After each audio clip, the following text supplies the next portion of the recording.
ወንዶች ሲፈቱ አይታችሁ ከሆነ አይናቸው እየተጎረዘረዘ እጃቸው እንደዚህ እየዛተ እንደው አይንሽን ነው ማጠፋሽ እግርሽን ነው መሰብርሽ ከኔ ወጥተሽ ስትንከራተቺ ነው ማሳይሽ በቃ እንደው ዱንያ በእጁ እንደተያዘ አኺራም በእጁ እንደያዘው እንደው የመሞቻው መሳሪያ በሱ በእጅ እንደሆነ ስኬቱም ካለሱ ስኬትን በቃ ቀጥታ የሆነ ስሜት ውስጥ ነው ባል የሚገባው የሚፈታ ሰው።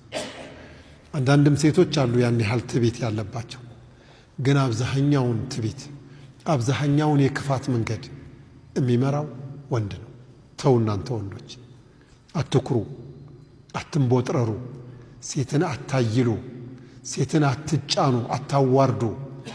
ብትችሉ ከፍ አድርጉ፣ ካልሆነ ዝቅ አታድርጉ።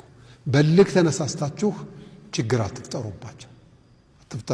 እምቢ ካላችሁ አንተን አይደለም ከተማ ሙሉ ህዝብ አንድ ከተማ አይደለም በርካታ ከተማ አገላለጽ እኮ ነው የገረመኝ። አላህ ምን አለ? فحسبناها حسابا شديدا መጥፎ ምርመራ ዘግናኝ ምርመራ የሚባላል። የጨለማ ቤት ሁሉም ይባላል። ዘግናኝ ምርመራ የሚባላል።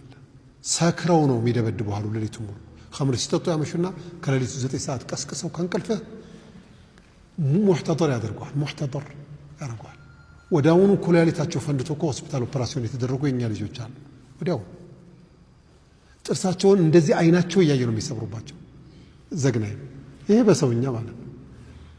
መርማሪው አላህ ሲሆን እዛ وأما من أوتي كتابه وراء ظهره فسوف يدعو ثبورا ويصلى سعيرا.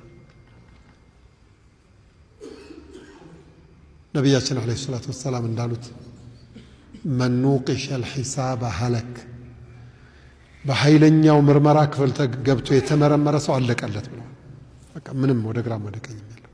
فحسبناها حسابا شديدا وعذبناها عذابا نكرا.